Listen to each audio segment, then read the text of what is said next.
आज कोलकातार एक मॉल रे व्यापक अग्निकांड घटी। एही अग्निकांड घटिबा समय रे सेठारे अनेक लोक फसी रहिथिबा संदेह करा जाउछि। सेपटे नियाकु आयत्त करिबा पई पाखापाखि 10टी अग्निशम बाहिनी टीम सेठारे पहुंचिछंती एवं भितरे रहि जाइथिबा लोकमानंकु उद्धार करी निया लिभाइबा कार्य जारी रखिछंती। तेबे अग्निकांडर प्रकृत कारण कौन ताहा एपर्यंत जनापड़ी नाही बोली अग्निशम विभाग अधिकारी सूचना दैछंती।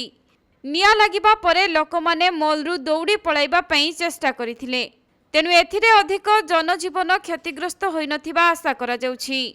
एहा पूर्वरु मंगलवार दिन मध्य कोलकातार पार्क स्ट्रीट अंचल रे थिबा एक रेस्टोरेंट रे भयंकर अग्निकांड घटिथिला एवं आज पुणी आउ एक अग्निकांड लोकंकु भयभीत करिछि।